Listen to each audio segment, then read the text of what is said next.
mirada interior se despliega y un mundo de vértigo y llamas nace bajo la frente del que sueña, dice Octavio Paz al comienzo de un célebre poema. Bienvenidos al comienzo de este gimnasio, el programa que ha reinventado no solamente al atleta pasivo, que se ejercita en su casa viendo el Canal 22, sino también al atleta pasiano, que disfruta de los poemas de Octavio Paz y sabe por qué la mirada interior se despliega y un mundo de vértigo y llamas nace cuando comienza este gimnasio. Borges decía que para él la poesía era una sensación física, algo que sentía con todo el cuerpo y no el resultado de un juicio intelectual ni algo que pudiera sentirse a través de unas reglas o siguiendo un método. La poesía es una sensación física, como lo que siento ahora o no es nada. Para contrarrestar los efectos más nocivos de la contaminación ambiental, la desaceleración económica y el desasosiego, este gimnasio va a regalar a los más afortunados algunos muy buenos libros por cortesía de sus respectivas editoriales. Tenemos primero que nada Memoria y Olvido, vida de Juan José Arreola, contada a Fernando del Paso y Troncoso. Tenemos también de Eduardo Antonio Parra, Tierra de Nadie, un volumen de cuentos muy interesantes publicado por Ediciones Era. Tenemos de José Emilio Pacheco, ni más ni menos que Tarde o Temprano, ya era hora de que regaláramos esto, su colección de poemas reunidos del año 58 al año 2000, y tenemos, como siempre, revistas Letras Libres. Recuerden, leer os hará libres, pero el gimnasio os dará libros y revistas Letras Idem. Tenemos de Ernesto de la Peña, que será el invitado especial de esta emisión del gimnasio y con quien este programa guarda pues una deuda de herencia, por decirlo menos. Este libro, publicado por el Fondo de Cultura Económica, tenemos muy poquitos ejemplares.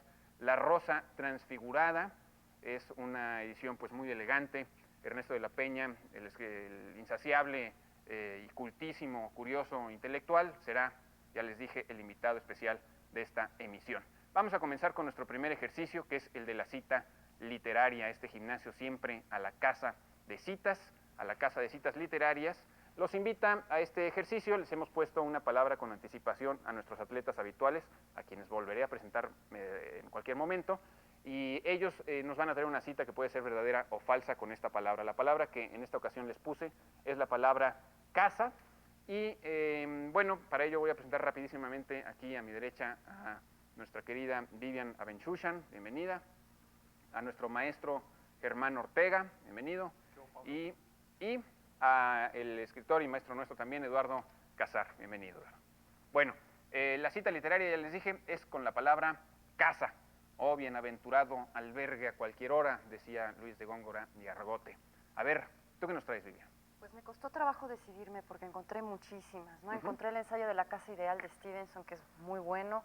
¿Hay un ensayo que se llama así? La Casa Ideal, en el Pero que habla de sus 5 mesas de trabajo. Ah, pues como bien Samoa, supongo que el costo por metro cuadrado no era muy alto en aquella época y podía darse el lujo de tener, ¿qué, 5 estudios? No, 5 mesas de trabajo. Ah, 5 mesas de trabajo. Para poner libros, bueno, para escribir, para poner objetos, etcétera. Bueno. Y finalmente me decidí por la definición de casa de Ambrose Bierce en el Diccionario del Diablo. Casa, edificio hueco erigido para que lo habiten el hombre, las ratas, los ratones, el escarabajo, las moscas, los mosquitos, las pulgas, los bacilos y los microbios. Y luego bueno, incluso los hombres los alcanzó a mencionar, ¿no? Algunas derivaciones. Casa de Dios, construcción que sostiene el peso de un campanario y de una hipoteca.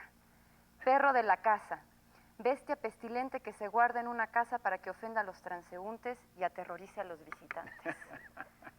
El perro de la casa. Cabe caña. Muy bien, ¿será cierta o será falsa esta cita del Diccionario del Diablo? Tiene toda la mala leche de ese libro de Ambrose Bierce, ciertamente. Es cierta. Y es cierta, por supuesto. Germán Ortega, tu cita literaria con la palabra casa. Bien, del filósofo Diógenes, que vivía en un barril, nos dejó: un hombre se hace de una gran casa, entonces ya tiene un amo, una ocupación de por vida, amueblándola, cuidándola, mostrándola, manteniéndola y reparándola por el resto de sus días, esclavizado a ella. Somos esclavos de lo que tenemos, no hay que olvidar eso, ¿no? Y otra muy breve, muy bonita, de Robert Graves, el poeta inglés: lo peor de las casas de estilo moderno es que no hay lugar para fantasmas. Bueno, ¿serán ciertas estas citas que nos trajo Germán? La primera de Diógenes, ¿nos la creemos? Yo no sé por qué no me la creo. Diógenes es famoso por la lámpara de Diógenes. Alguna vez hablaremos de esa anécdota. Espero que creo que es lo que más celebridad le ha dado a todo él, ¿no? No, la primera es de Emerson. De Es de Emerson, en Sociedad y Soledad. ¿De Emerson Lake o Palmer? No, de Emerson, el escritor el escritor norteamericano. El amigo de Thoreau. Muy bien. Y la segunda es del juez inglés Oliver Wendell Holmes en El poeta a la mesa del desayuno. Bueno, muy bien. Aunque yo supongo que los fantasmas no tienen necesariamente preferencia por esas casas lóbregas, oscuras y de ruidos en la noche. ¿Por qué no ir a esas casas modernas? Modernas, claro. En fin. Son casas muy chiquitas, no cabe un fantasma bien. Bueno, puede ser Es eso. fantasmas. Fantasmas en el sentido de ancestros, ¿no? También. No será una cuestión de gusto nada más, quizá. Bueno, Eduardo Casar, tu cita literaria verdadera o falsa con la Yo sí palabra. encontré de casa, hay muchas, Ujú. lo cual demuestra que sí. Hasta yo tengo una de casa, pero no la traigo. Dice Paul Eluard, cuando las cimas de nuestro cielo se reúnan, mi casa tendrá un techo. Cuando las cimas, De nuestro cielo se reúnan, mi casa tendrá un techo. ujú, Ándale. poco ambicioso, ¿verdad? Así era él. Pero para andar de ambicioso lo puso como epígrafe estos versos, Bachelard en su Poética del Espacio, que realmente, bueno, sirve para explicarse por qué a las mujeres les seducen tanto las cajitas. Y por supuesto, todo esto es cierto, ¿verdad? Muy bien, pues tenemos que ir ya al primer fragmento de la entrevista que tenemos con Ernesto de la Peña, la gustada sección El libro al minuto, en este caso, el libro de los libros al minuto de los minutos.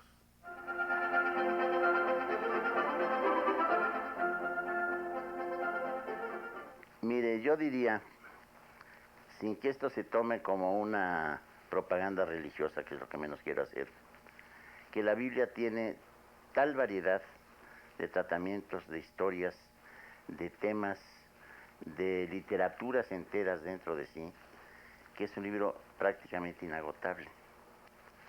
En ese sentido, uno puede tener una Biblia, insisto, sin sospechar siquiera, si es que se diera el caso, que es un libro religioso, que nunca se nos va a agotar. Es un libro lleno de misterios, de acción, de altísima poesía, de prosa muy torpe, de consejos maravillosos. Tiene algunos de los pensamientos más prodigiosos de la humanidad acerca de sí misma, el libro de Job, por ejemplo. Algunos de los poemas más hermosos, como puede ser Isaías, como puede ser muchos de los Salmos. Libros misteriosos como la profecía de Ezequiel. Y luego, ya desde un punto de vista más cercano a nosotros, pues el Nuevo Testamento con toda la historia de Cristo, que se sea o no se sea cristiano, pues es un libro conmovedor, ¿no? Son cosas que nos atañen directamente. Se profese o no el cristianismo, no estoy hablando desde un punto de vista religioso.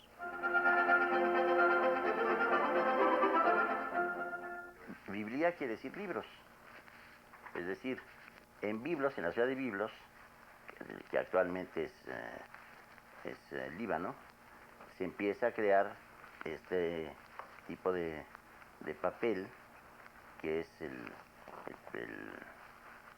que sirve para la manufactura de los libros, y entonces se llamaba Biblos la ciudad y se llama Biblos el producto.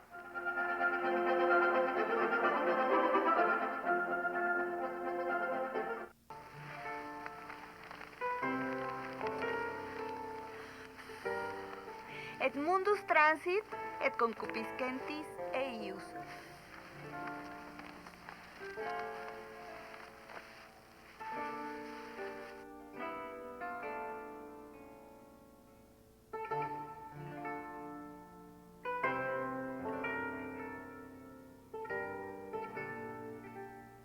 Desde Latina, nuestra exclusiva, también por desgracia excluyente, chica latina, uno más de los atractivos de este gimnasio. Ahora toca el turno a nuestro siguiente ejercicio, que es el que hemos dado en llamar el diccionario flexible. Nuestros atletas habituales, dados tanto a las flexiones como a las genuflexiones, han reflexionado sobre una palabra que les he puesto con anticipación y pues vamos a escuchar qué es lo que nos traen. Comenzamos contigo, Vivian, que te pusimos la palabra celestina. Celestina. Alcahueta, es decir, persona que sonsaca a una mujer para usos lascivos con un hombre, o bien encubre, concierto, permite en su casa esta ilícita comunicación. Todo esto por alusión al famoso personaje de la Celestina, maestra de hacer afeites y de hacer virgos. Afeites son composturas. Y virgos son lo que creemos que son. Exactamente. Alcahueta y un poquito hechicera que aparece en la tragicomedia de Calisto y Melibea. En sentido figurado significa también progeneta, mediadora, comadre, soplona, habladora, chismosa, correveidile, corruptora, encubridora. Hay muchas quejas de varias mujeres que dicen que en el diccionario de la Real Academia y en muchos diccionarios del idioma español se encuentra un sinnúmero de palabras malsonantes referidas a la mujer y muchas palabras donde si se habla del hombre no está tan mal, pero si es de ya es un cualquiera no importa, pero una cualquiera ya es todas esas cosas que tú nos dices, etcétera. Pero en fin, es un problema del uso de nuestro idioma. Un hombre público, una mujer pública. Exacto, cambia mucho. Un hombre de ¿no? la calle, o una mujer de la calle, ¿no? Cambia. Bueno, pues la Celestina que hay que leer, ¿no? Sí, hay que leer. Y que terminó muy mal, ¿no? Asesinada. Yo creo que por todos estos Sí, es que era una defectos que le alcahueta atribuyen. salada. No, pero era simpática, muy sabia, ¿no? También, muy necesaria, ¿no? Bueno, Germán Ortega, a ti te pusimos la palabra cenáculo. Cenáculo. Con C, de Carlos, como todas las palabras que estamos empleando en este programa. Encontramos en la Real Academia sala en la que Cristo nuestro Señor celebró la última cena. Y después, por supuesto, surgió otro sentido, reunión poco numerosa de personas que profesan las mismas ideas y más comúnmente de literatos o artistas. Pero ¿cómo era sala? ¿No era comedor donde se celebró la última cena? Sala donde se celebró la última cena. Ok. Tenía realmente la palabra cenáculo en latín, que es cenaculum, quiere decir el espacio para hacer la comida del mediodía. Porque de hecho, cena en latín quiere decir la comida de las 3:30 de la tarde, que era la comida más fuerte, no la cena como nosotros decimos. Ahora, la palabra viene de cena, por supuesto, y culmen, ¿no? O culmina, que quiere decir también viene culminación, cumbre, cima, pináculo, porque los romanos normalmente las grandes cenas las hacían en cuartos en un segundo piso.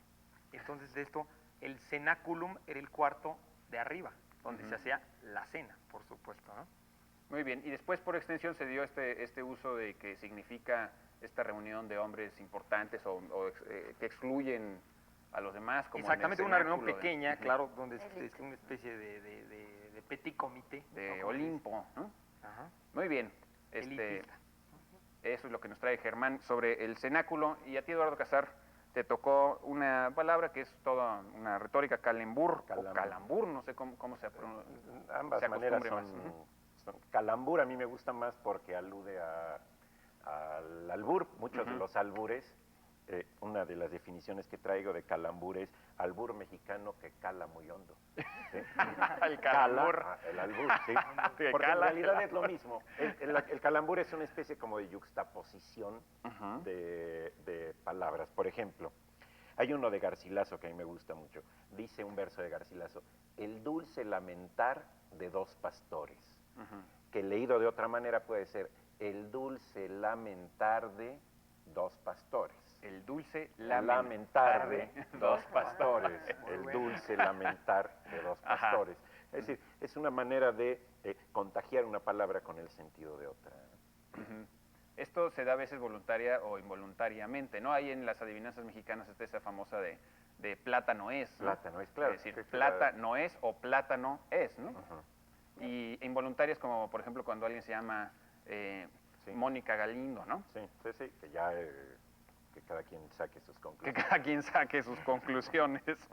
Bueno, pues tenemos que irnos a la entrevista con el maestro Ernesto de la Peña. Él nos va a hablar de una idea breve de uno de los médicos que pasó a la historia especialmente por su sinceridad, Hipócrates.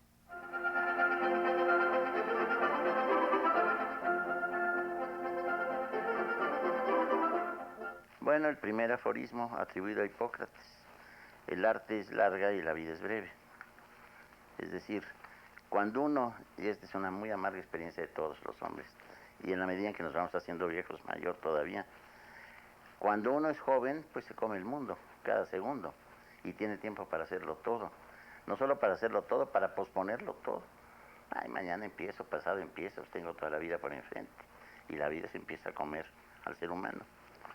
Y en el momento en que se empieza a poner los pies sobre la tierra, se da uno cuenta que ya el tiempo es mucho menos que lo que había pensado originalmente. Y empiezan las prisas, y empiezan las carreras, y empiezan a reparar los errores infinitos que cometió. Por eso es tan importante considerarlo desde un principio. Si yo hubiera atendido a esto desde mi adolescencia, pues creo que habría cometido menos errores. Es decir, me habría sabido ocupar más útilmente en muchas ocasiones. No digo que en todas, porque las perfecciones son abominables. Los santitos que se queden en su lugar.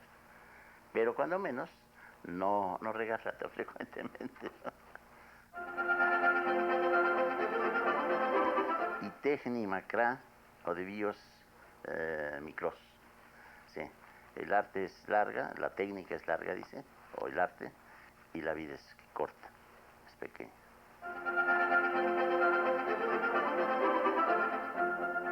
En latín denuncian muy frecuentemente ars longa vita brevis, pero pues está escrito en griego originalmente.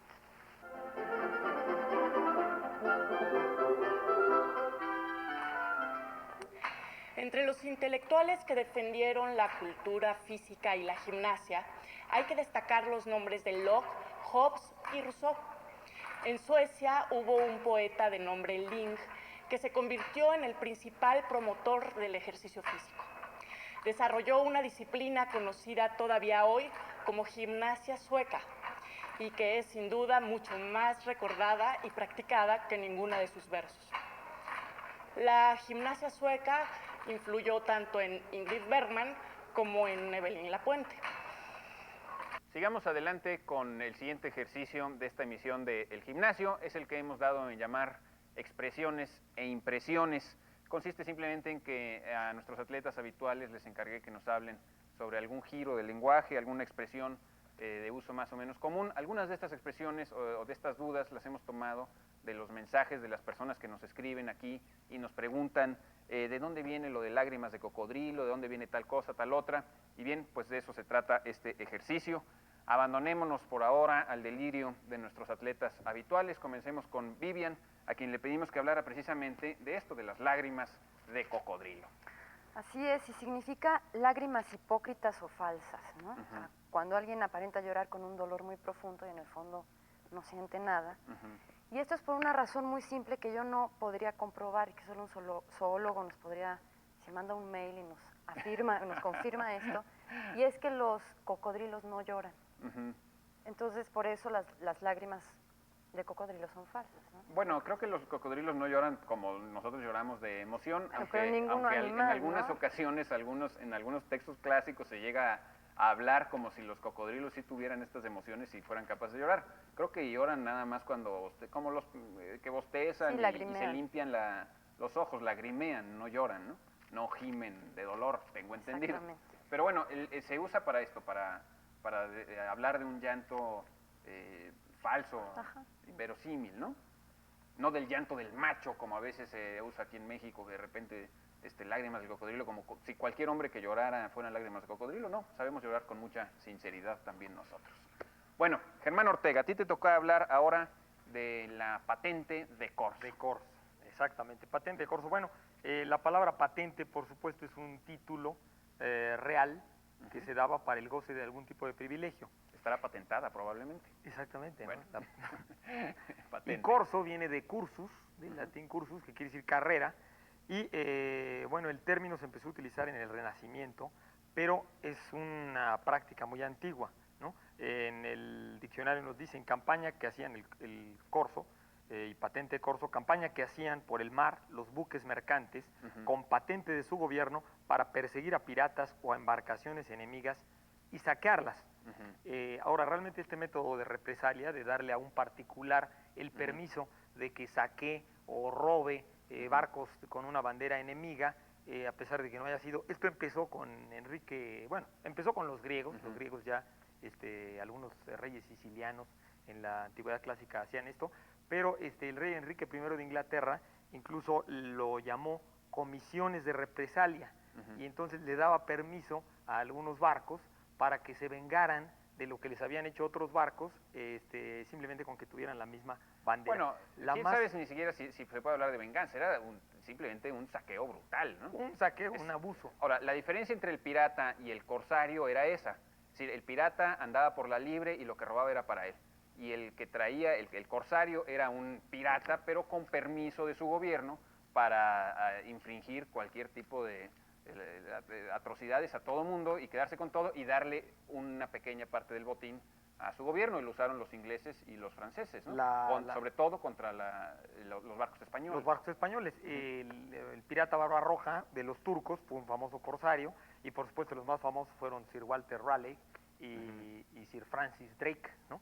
Que por supuesto Raleigh también era poeta, ¿no? Sí. Y fumador, claro, el que llevó el tabaco, los dos llevaron el tabaco. Bueno, la patente de corso, bueno, se usa para decir cuando alguien tiene permiso, justamente permiso para un abuso, para una cuestión ilegal. Hoy diríamos, tiene el charolazo. El charolazo, ¿no? El charolazo. El charolazo, como quien dice. Muy bien, ¿qué es eso, no?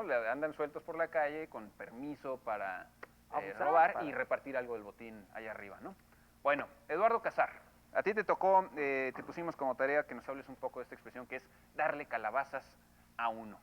Sí. ¿Queremos que nos den calabazas o mejor? No, esta es problemática porque, bueno, todos sabemos un poco en qué consiste. Pero recuérdanos, es ya todos nos han dado calabazas. Es cuando una mujer manda a volar a un hombre, digamos, que lo corta, que le dice, que lo da de baja. Sí. Pero aunque esa baja puede ser solo temporal también, ¿no? E incluso el diccionario habla de mujer a hombre, no habla de la viceversa. ¿Quién sabe qué fruta le den los hombres le demos pues a las damas? ¿Qué legumbre? No es fruta. ¿Qué legumbre? Es legumbre, claro. Sí, llena de semillas, ¿no? Luego me puse a buscar la cuestión de la calabaza como un símbolo de fertilidad. Llegué hasta el Halloween, fui muy feliz y todo, pero realmente tal vez sea una cuestión como de romperle la cabeza, este sinónimo de cabeza con calabaza, de romperle la cabeza a alguien después de que ya le has roto el corazón, pues ya sigues con la cabeza, ¿no? Esa la debía haber contestado Vivian. Ella debe saber lo que es darle calabazas a uno. Que uno nomás es de algunas experiencias. Bueno, es que debimos haberte puesto a ti que te den calabazas, ¿qué es eso, no? Sí. Muy bien. Bueno, pues vamos ahora a la entrevista con Ernesto de la Peña. Él nos va a hablar, va a hacer el elogio de algunas de las escenas más memorables de la guerra y la paz de León Tolstoy, y después volvemos aquí ya al gimnasio para despedirnos.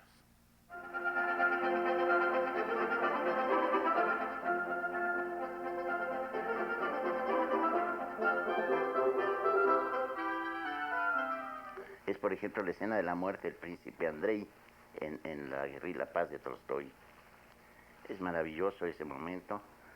Y en Tolstoy, en La guerra y la paz, se encuentran algunos de los más grandes momentos de intensidad, de agilidad.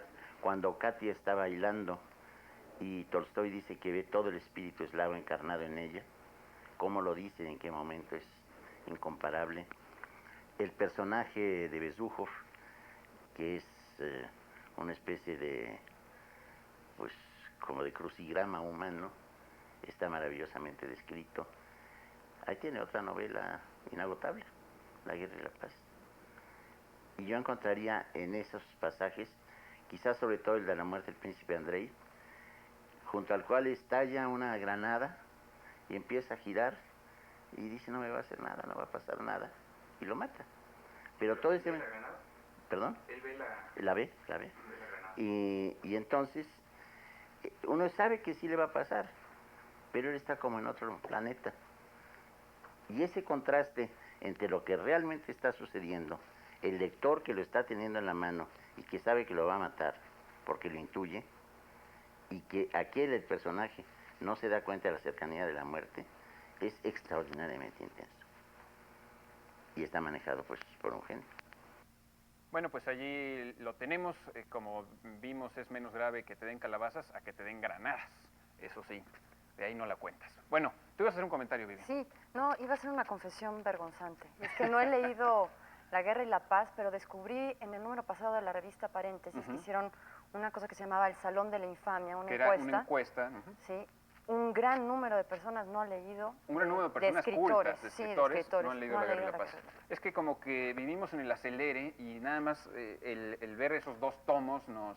Claro, el tomo de la paz y el tomo de la guerra nos inhibe y no le entramos a eso, ¿no? Pero no sé si solo será eso, ¿eh? No sé si solo será el volumen. Pues es una novela con un ritmo sensacional, no ha perdido su vigencia, de verdad, se puede leer muy bien. Yo creo que tiene que ver también, sí, definitivamente con eso, y pues como se compara La Guerra y la Paz también igualmente pues, con la comedia humana, es una especie de comedia humana rusa, y En busca del tiempo perdido de Proust, ¿no? Que son obras gigantescas también en cantidad, pues yo creo que falta eso. A mí una de las cosas que me sorprende de La Guerra y la Paz es que justamente Tolstoy tiene un sentido fatalista, determinista, ¿no? de la vida, pero muy espiritual. Y ahora me parece que es muy moderno ese sentido de la falta de coherencia, de la falta de valor entre la guerra y la paz, cómo se alternan la guerra y la paz, la violencia, la tranquilidad, la serenidad, de una manera como incoherente y absurda, ¿no? Bueno, pues tenemos que despedirnos, quedan muchas asignaturas pendientes en este programa, entre otras la de averiguar de una buena vez por todas, a la manera de Engels, cuál es el papel del ejercicio físico en la transformación del hombre en mono, pero esta y muchas otras quedarán pues para las próximas emisiones. Tenemos que agradecer, como siempre, al staff del Canal 22 por su entusiasmo, su talento, su profesionalismo, y sobre todo agradecer mucho a ustedes por su paciencia para con este gimnasio. Hasta la próxima. Gimnasio viene de gimnos, que quiere decir en griego, quiere decir desnudo. Porque las prácticas de gimnasio las hacían los adolescentes desnudos. Se untaban de aceite.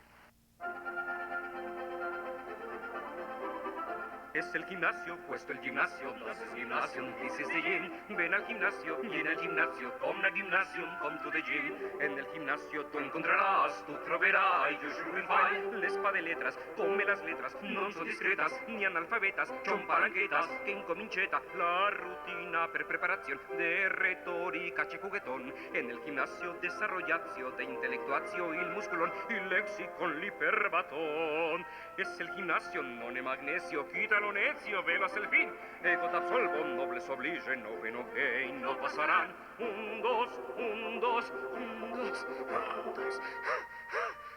Es el gimnasio, puesto el gimnasio, das es Gymnasium, this is the gym. Ven al gimnasio, viene al gimnasio, come al gimnasio, come to the gym. Non ti arrepentirai, e muscoli tendrai, sì, sì, sì, sì.